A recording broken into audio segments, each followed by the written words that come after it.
benar dan rebutlah hidup yang kekal. Untuk itulah engkau telah dipanggil dan telah engkau ikrarkan ikrar yang benar di depan banyak saksi. Amin. Amin.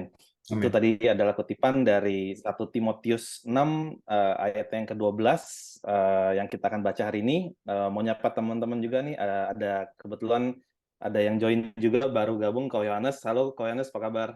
Shalom, Oke, Thomas. malam. Halo Datang. Koben Ya, juga. ya, Koben ya. Selamat datang Ko ya. Yohanes ya. Kita sama-sama belajar juga teman-teman, misalnya yang lain ada yang mau ikut gabung juga, nggak apa DM aja ke kami masing-masing. Jadi kita diskusi bareng, kita semakin kaya nanti diskusinya juga bertukar pikiran gitu, wawasan terbuka semakin luas juga. Ya. Oke, shalom juga teman-teman yang lain yang lagi menyaksikan secara online, semoga dalam keadaan baik semua. Oke, untuk week ini kita baca di 1 Timotius 6, ada yang mau di-highlight dulu mungkin dari yang sebelumnya kok? Oke, yang sebelumnya Atau kita langsung? 1 Timotius 5 kan yang sebelumnya. Gitu yang kita bahas tentang mengenai saudara-saudara seiman, terus yang tentang orang tua bagaimana kita berinteraksi kan dengan jemaat. Jadi kalau kita baca ini kan surat ini adalah surat yang tulis Paulus untuk Timotius, ya kan? Timotius itu kalau boleh pakai katanya tuh ya pendeta muda sebenarnya. Jadi ini sebenarnya kayak pastoral letter ke pendeta muda ini. Jadi sebenarnya kayak apa? Paulus tuh ngajarin Timotius gitu sebagai seorang seperti seorang bapak lagi ngajarin anak gitu. Ya, makanya dia bilang kayak ini anak yang kasihi gitu. Jadi konteksnya seperti itu. Nah, sekarang kita mau maju ke chapter yang terakhir, pasal yang terakhir gitu. Saya baca dulu, itu di atas ada sedikit perikop yang pendek, saya baca dulu nanti kita highlight di situ, baru kita lanjut lagi ke perikop berikutnya. Ya. Oke. Jadi di chapter 6, saya baca ayat 1, semua orang yang menanggung beban perbudakan hendaknya menganggap tuan mereka layak mendapat segala penghormatan, agar nama Allah dan ajaran kita jangan dihujat orang. Jika tuan mereka seorang percaya, janganlah ia kurang disegani karena bersaudara dalam Kristus, melainkan hendaklah ia dilayani mereka dengan lebih baik lagi, karena tuan yang menerima berkat pelayanan mereka ialah saudara yang percaya dan yang kekasih. Oke, good. Jadi itu dulu sedikit ya. Jadi kan kita lihat ada apa tuh? Mau di-highlight bagian mana? Silahkan. Mungkin dari Yohanes, dari Irsan, bebas. Siapa duluan? Irsan boleh juga. Ya, boleh. Oke, good. Boleh San, ya? silakan San. Oke. Kalau di bahasa Inggris lebih jelas kali ya. Di Ya, pasal 1 boleh. ini, all who are under the yoke of slavery should consider their master worthy of full respect. Ya. Jadi dia mengajarkan memberitahukan bahwa walaupun kita berada dalam sebuah perbudakan gitu ya, jadi kita tetap harus respect dengan master kita gitu. Agar apa? Supaya nama Tuhan juga tidak di pasal ini dibilang tidak dihujat gitu ya, agar nama Allah dan ajaran kita jangan dihujat orang. Jadi di sini memberitahu bahwa apapun posisi kita, ya siapapun bos kita, kita tetap harus respect karena ya kita ini membawa nama Tuhan nih, karena kita sebagai orang Kristen gitu ya. Ya, betul. Tuh. Ya. Mungkin kalau di sini. Ya, dari sini di ayat yang pertama gue baca nih, let as many servants as are under the yoke count their own masters worthy of all honor. Ya, honor. Jadi kata kuncinya kan honor itu. That the name of God and His doctrine be not blasphemed. Jadi kita kan bawa nama Tuhan gitu. Nah, sekarang mungkin sedikit konteksnya tentang kalau kita baca perbudakan tuh kayaknya zaman dulu perbudakan gitu. Zaman sekarang kan udah nggak ada perbudakan ya. Berarti ayat ini udah nggak relate dong gitu. Nah, ini kan biasanya kita bisa muncul pernyataan seperti itu.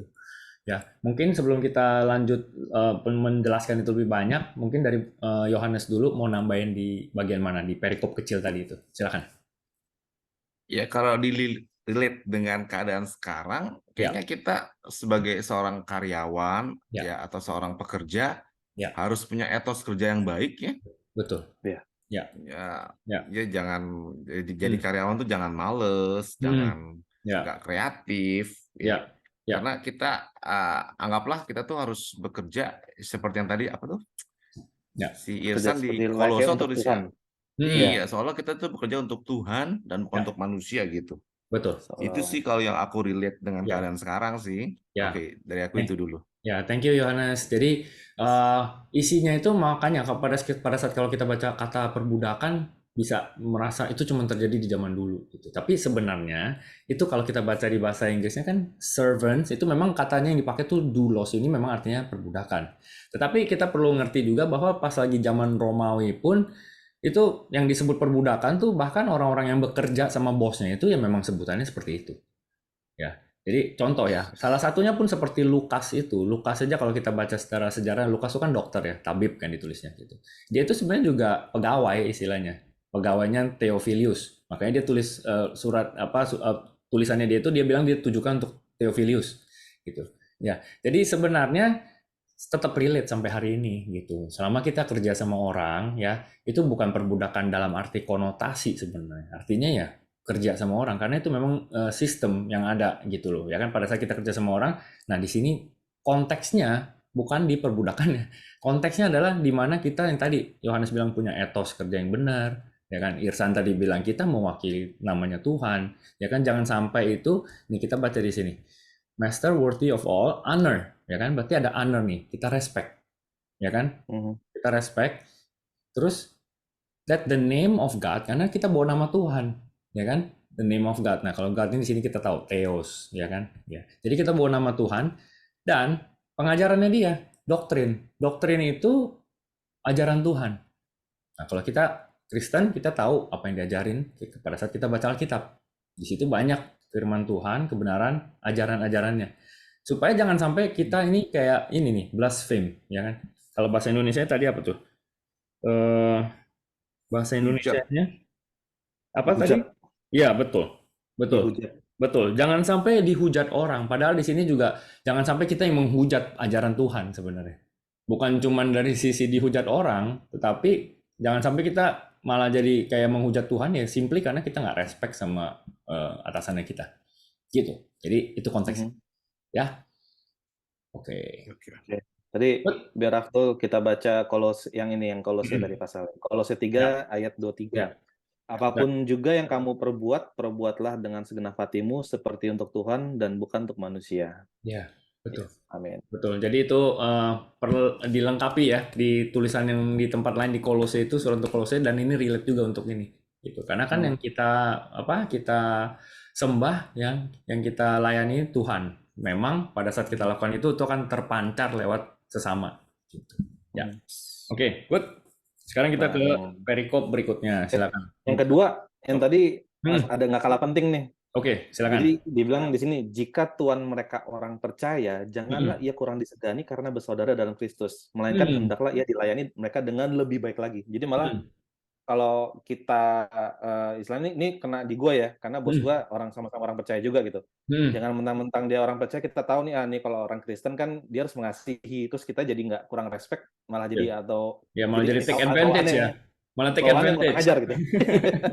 Pasti diampuni kan orang ajaran Kristen kan mengampuni. Iya, betul. Kalau kita kerja asal-asalan gitu. Nah itu di sini Paulus bilang bahkan lo harus layanin lebih baik lagi karena ya sama-sama melayani Tuhan gitu kan.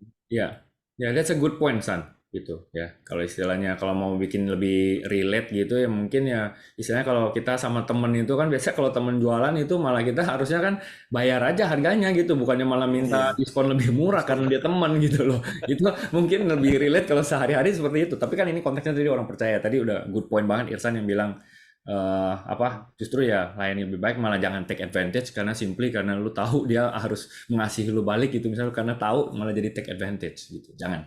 Oke. Good. Yohanes, kita lanjut ya. Mau lanjut tambah? Sorry. Silakan. Di ayat tadi kira-kira ini kan Paulus kan kirim ke katakanlah pendeta senior ke pendeta muda. Betul. Cuman ini relate-nya ke dunia kerja atau dunia sekuler waktu itu tuh maksudnya biar Timotius bisa preach ke jemaatnya atau gimana ya? Ya, jadi kalau kita baca di chapter yang sebelumnya, itu kan bagaimana dia berinteraksi dengan berbagai macam ragam jemaat intinya.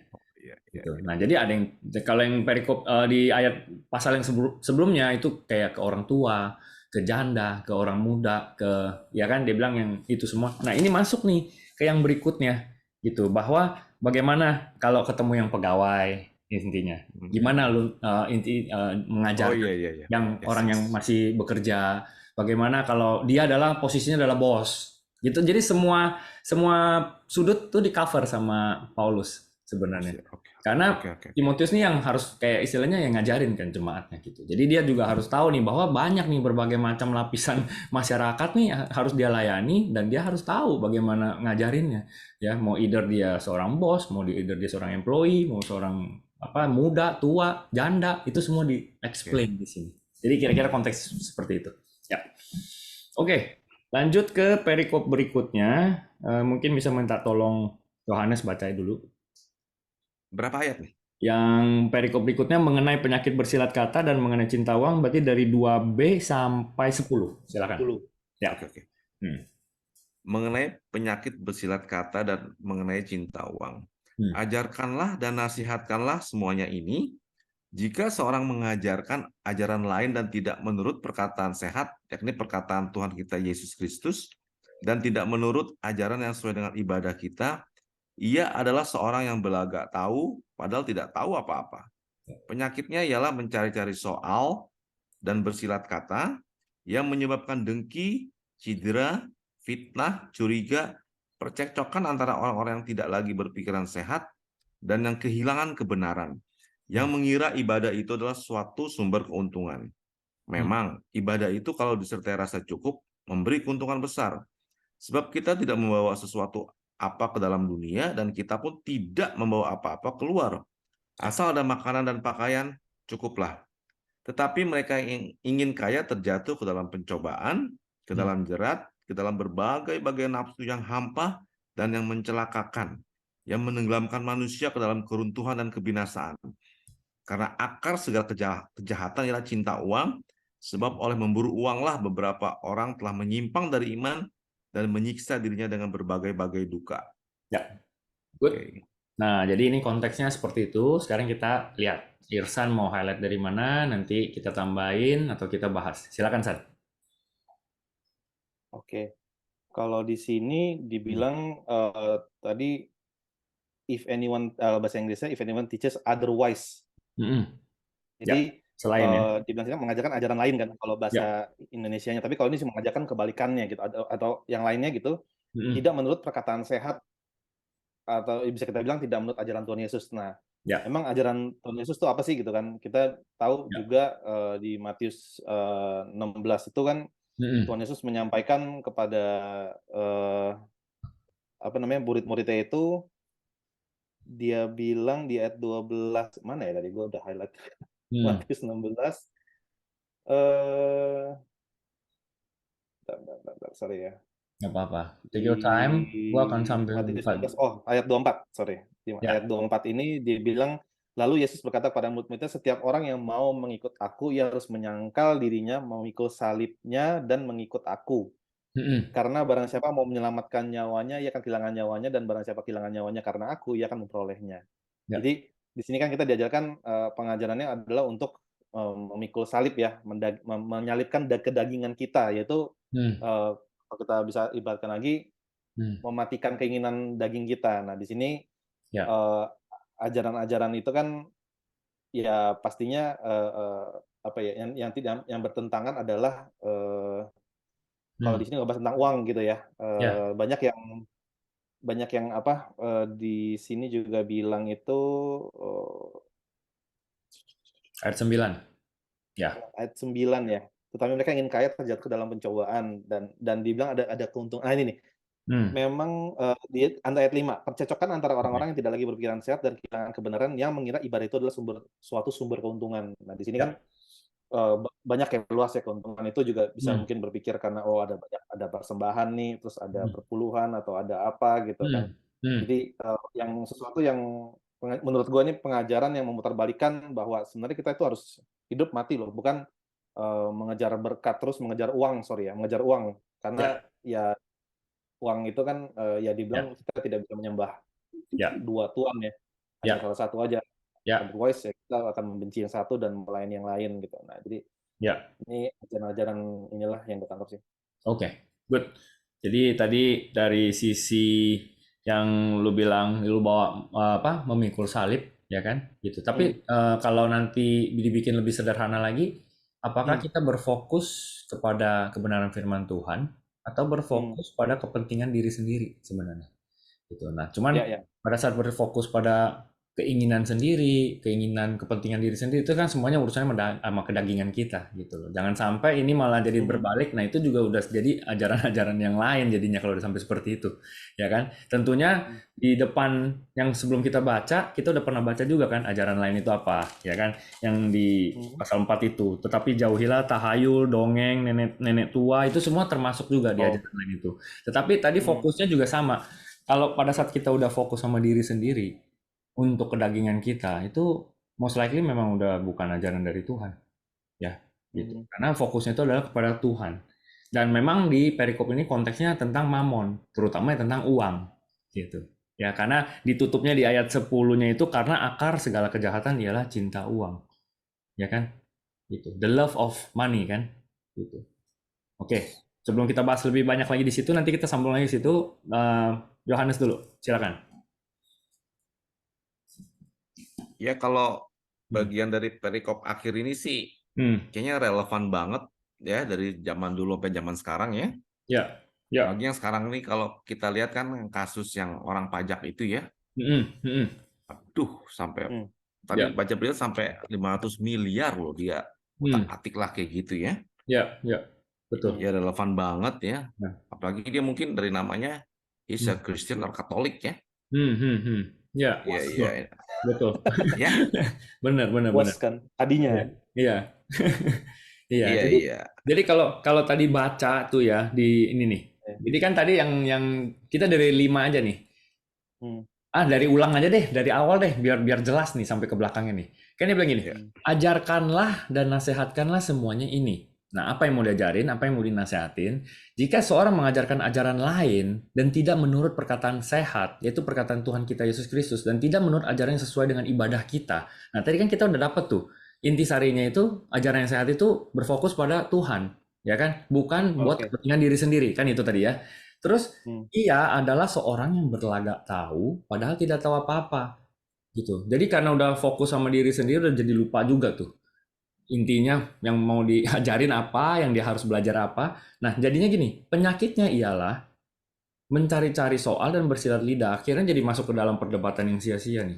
Jadi contoh-contoh misalkan kalau kita jadi berdebat sia-sia, menyebabkan dengki, cedera, fitnah, ya kan, curiga, percekcokan antara orang-orang yang tidak lagi berpikir sehat dan kehilangan kebenaran. Yang mengira ibadah itu adalah suatu sumber keuntungan. Yang tadi itu, jadi udah nyari profit, gitu loh.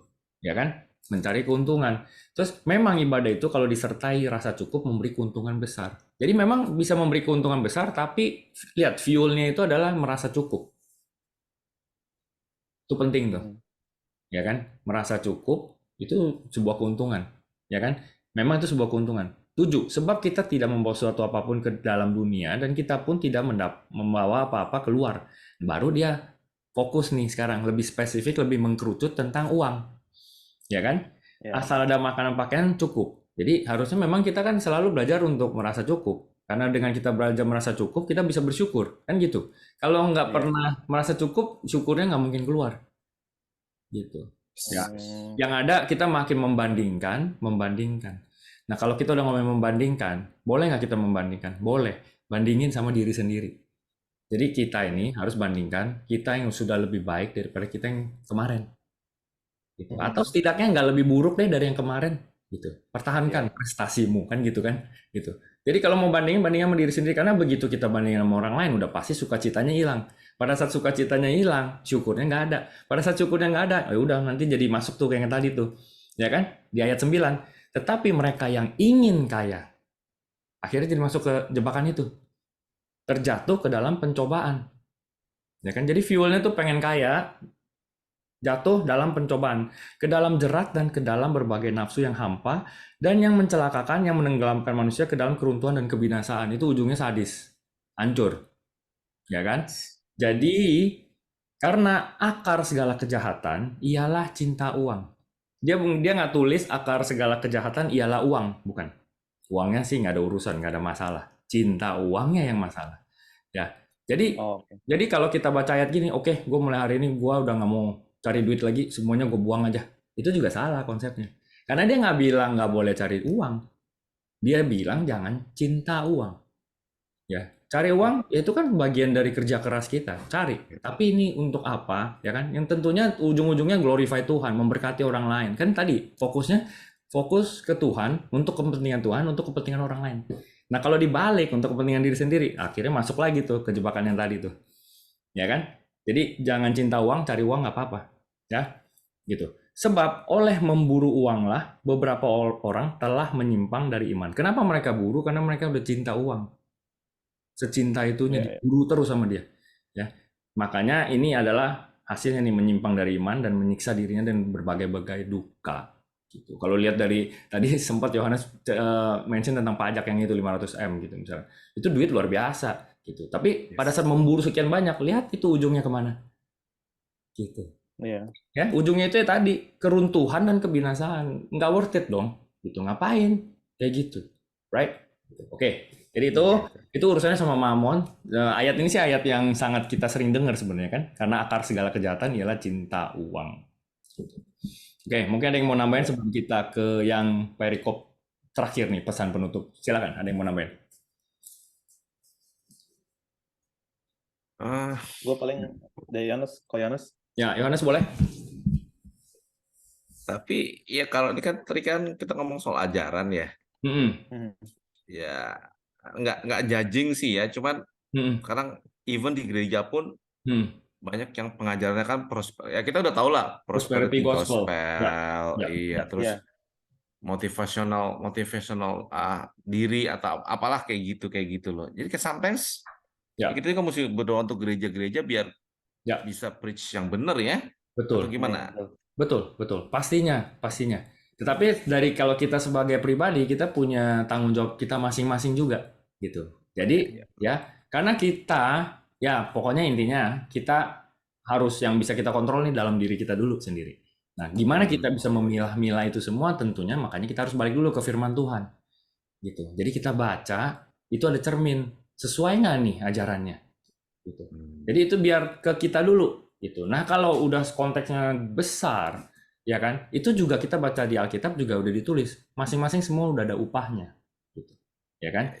Jadi kadang yang kayak gitu kalau konteksnya sudah besar, ya kita balik dulu ke diri kita sendiri dulu. Gitu. Diri kita sendiri kita baca, ya ternyata kalau cuma ngejar mamon begini, nih prosperity gospel nggak cocok nih sama firman Tuhan. Gitu. Nah tentunya pada saat kita sudah bisa mengerti, kita kan disuruh menjadi garam dan terang. Ya, nah garam dan terang, kapasitas kita terbatas, ya Tuhan yang tidak terbatas. Jadi kita pakailah diri kita dengan kapasitas terbatas ini. Siapa yang bisa kita jadi garam dan terang itu ya dimanapun kita berada sebenarnya. Pada saat kita bisa bagikan lagi, ternyata nih yang diajarin tuh bukan untuk kepentingan diri sendiri loh. Kita tuh suruh fokusnya sama Tuhan, ya kan, untuk kepentingan orang lain. Terus tadi kita berbaca, jangan cinta akan uang. Nah, jadi lewat kita karena baca firman, kita bisa menghidupi itu. Nah sekarang pertanyaannya kita mesti ngerti dulu kan, baru bisa menghidupi. That's why ini kayak langkah awal ya kita online Bible reading ini supaya kita baca, ada yang dengar, ada yang ngerti. Ini besok-besok ya udah tahu yang seharusnya dijalanin yang mana, yang jangan dijalanin yang mana. Kira-kira kayak gitu. Ya. Tapi ada itu ya, apa namanya, di Alkitab juga dibilang ada kewajiban kita sebagai jemaat untuk menegur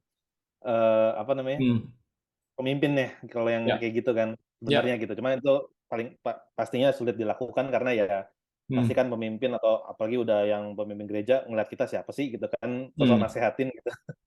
Cuman ya kita at least melakukan kewajiban kita dengan sebisa kita lah gitu kan. Betul. Jadi kita cuma bisa lakukan bagian kita, ya kan. Tentunya itu semua juga harus dilakukan dengan tertib. Terus kita juga dikasih tahu speak the truth in love. Ya, gimana kita bisa kasih kebenaran, tapi bensinnya itu, bahan bakarnya itu kasih, gitu. Jadi jangan muncul nanti karena kita sebenarnya punya kebenaran kita mau nyampein, malah munculnya yang kayak tadi. Akhirnya jadi mencari soal, bersilat kata, menyebabkan dengki, cedera, fitnah, curiga, percekcokan. Malah kita mau nyampein yang benar, tapi caranya salah, malah jadi kayak gitu.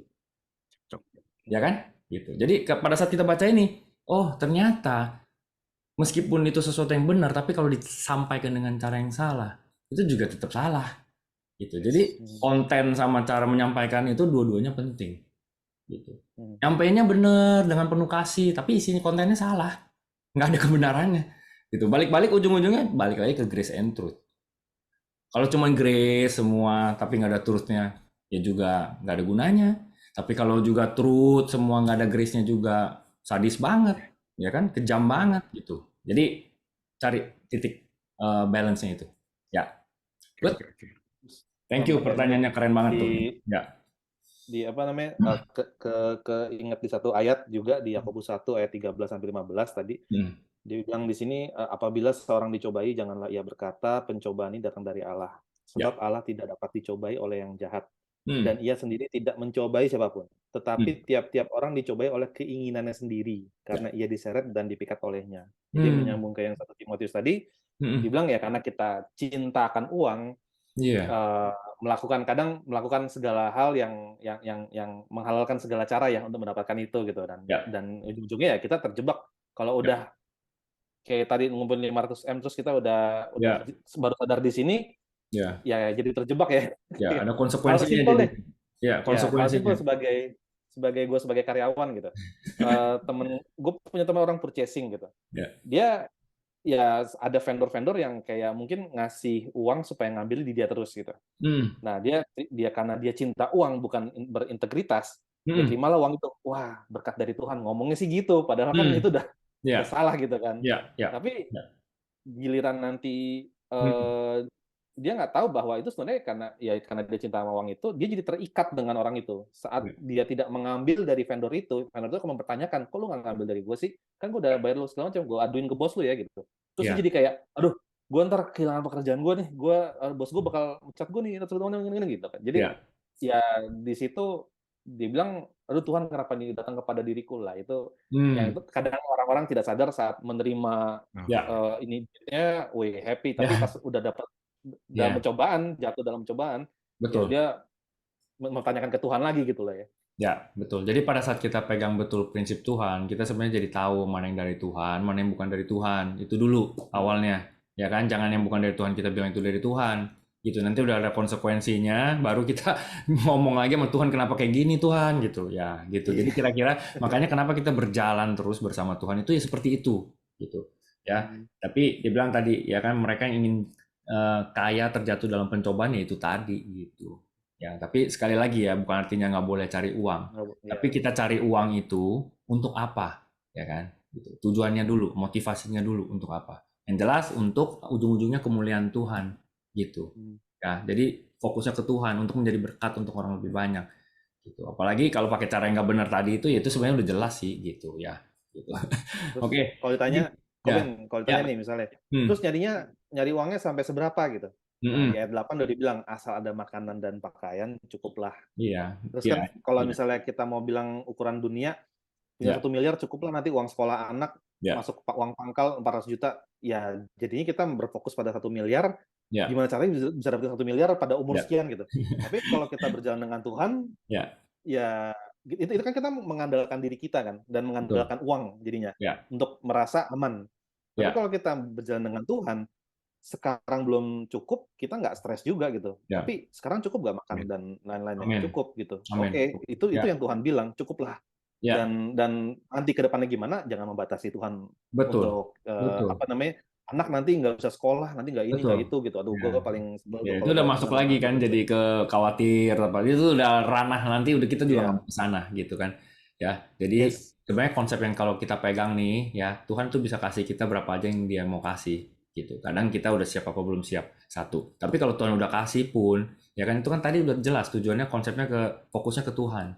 Ya kan, artinya Tuhan firman-Nya juga udah bilang, memberi lebih bahagia daripada menerima. Artinya pada saat kita dapat lebih banyak, ya kan berarti ada lebih banyak lagi yang kita harus beri gitu loh.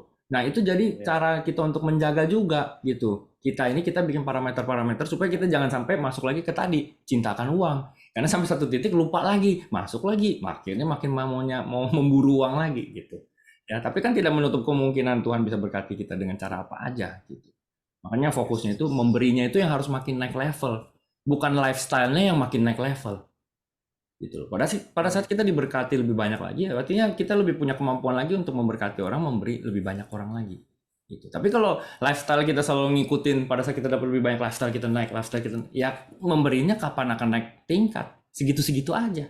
Nah pada saat itu terjadi, makanya buru duit terus, karena lifestyle-nya harus naik lagi nih, harus naik lagi. Akhirnya apa? Ujung-ujungnya yang tadi, untuk kepentingan diri sendiri kan? Yes, yes. Ya. Tapi kalau kita cuma mikir dari kepentingan Tuhan, kita tuh jadi udah membatasi tuh, hati-hati loh, jangan sampai kayaknya kita udah mulai terlalu fokusnya ke diri sendiri terus deh. Self-centered. Ya, self-centered. Nah itu yang kan kita pernah bahas kan, self-centered atau God-centered. Gitu. Fokusnya nih sama Tuhan, apa fokus sama diri sendiri. Nah ini kita harus lihat dengan benar. Oke, ini waktu tinggal 6 menit nih. Part 2 nih. Seru nih. Mau part 2 atau lanjut? Sebentar ya. Tinggal 6 menit. Tinggal sedikit ya pesan penutup. Mungkin gue baca aja lah ya. Gue baca aja ya. Nanti kalian mungkin ada highlight boleh. Tetapi engkau, hai manusia Allah, jauhilah semuanya itu. Nah ini yang disuruh kejar nih. Kejarlah keadilan, ibadah, kesetiaan, kasih, kesabaran, kelembutan. Ya. Bertandinglah dalam pertandingan iman yang benar. Berarti ada pertandingan iman yang tidak benar atau kurang benar, ya, gitu. Dan rebutlah hidup yang kekal. Nah, itu kan tujuan akhirnya itu kekekalan, ya. Untuk itulah engkau telah dipanggil dan engkau telah ikrarkan ikrar yang benar di depan banyak saksi. Di hadapan Allah yang memberikan hidup kepada segala sesuatu dan di hadapan Kristus Yesus yang telah mengikrarkan ikrar yang benar itu di muka Pontius Pilatus, kuserukan kepadamu. Turutilah perintah ini dengan tidak bercacat dan tidak bercela hingga pada saat Tuhan kita Yesus Kristus menyatakan dirinya. The appearance of Jesus Christ. Ya. Ya ini nanti karena waktu singkat, mungkin nanti di next yang berikutnya kita bisa bahas sedikit lagi di sini, ya. Gitu. Terus yaitu saat yang akan ditentukan oleh penguasa yang satu-satunya, berarti kan Tuhan ya, dan yang penuh bahagia, raja di atas segala raja dan tuan di atas segala tuan. Itu artinya apa? Yang tadi tuh, pada saat dia appear menyatakan dirinya itu yang nentuin ya Tuhan sendiri kapannya itu nanti ya. Oke. Dialah satu-satunya yang tidak takluk pada maut, bersemayam dalam terang yang tak terhampiri. Seorang pun tak pernah melihat dia dan memang manusia tidak dapat melihat dia. Baginya lah hormat dan kuasa yang kekal. Amin.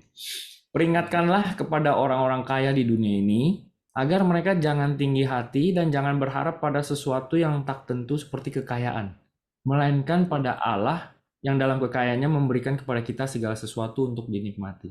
Kembali lagi ya, fokusnya kepada Tuhan, bukan fokusnya pada diri sendiri.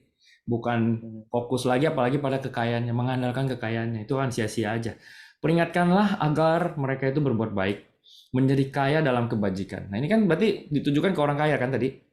Ya kan? Nah kalau udah makin kaya, berarti apa? Berbuat baik, menjadi kaya dalam kebajikan, suka memberi dan membagi. Nah itu kan yang tadi yang gue bilang tuh, semakin kita dikasih berkat, berarti level memberinya ini harus makin naik, gitu. Bukan lifestyle-nya yang makin naik, itu nggak akan pernah cukup tuh kalau udah kayak gitu tuh. Karena akan selalu ada yang baru setiap tahun, ya kan? Ada model baru.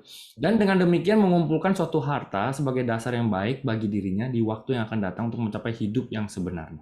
Oke. Terakhir nih, hai Timotius, peliharalah apa yang telah dipercayakan kepadamu, hindarilah omongan yang kosong dan yang tidak suci dan pertentangan-pertentangan yang berasal dari apa yang disebut pengetahuan, karena ada beberapa orang yang mengajarkannya dan dengan demikian telah menyimpang dari iman. Ya, nah ini sebenarnya bisa dengan gampang kita sebut aja salah satunya prosperity gospel itu, ya, gitu. Itu kan jelas, itu disebut dipikir itu adalah pengetahuan, gitu. Dan ada beberapa orang yang mengajarkannya. Dan dengan demikian telah menyimpang dari iman akhirnya. Lupa gitu sebenarnya ajarannya apa sih. Tapi bukan cuma prosperity gospel. So many these days. Ya. This is the end times, akhir zaman, banyak pengajaran-pengajaran yang kurang tepat. Ya, bahkan salah. Jadi kasih karunia menyertai kamu. Oke, thank you guys. Ini chapter 6 kita berhasil selesaikan. Nanti next week kan kita lanjut ke surat Paulus yang kedua kepada Timotius. Nah, nanti kita bisa balik lagi sedikit mungkin yang tadi kita pengen bahas yang masih kurang karena waktunya udah tinggal 2 menit. Mungkin ada yang mau nambahin, silakan. Ada waktu 2 menit. Habis itu Irsan boleh tutup nanti langsung. Wah, okay. Ya. Cukup sih kalau dari gue. Cukup ya, oke. Yohanes, cukup? Cukup. Oke ya, oke. Thank you Yohanes buat waktunya. Nanti konsistensi kalau boleh kita ketemu lagi minggu depan. Ada teman kita juga ya, saudara kita Alvin yang hari ini belum bisa join. Nanti next week siapa tahu kita bisa jadi berempat. Oke, thank you Irsan. Thank you juga untuk teman-teman yang semua udah menyaksikan. Semoga ini bisa jadi berkat ya, bisa jadi rema juga hidup kita bisa praktekin setiap hari ya, dimanapun Tuhan. Oke, thank you semuanya. Selamat beristirahat. Memberkati. That's all. Ya, bye-bye.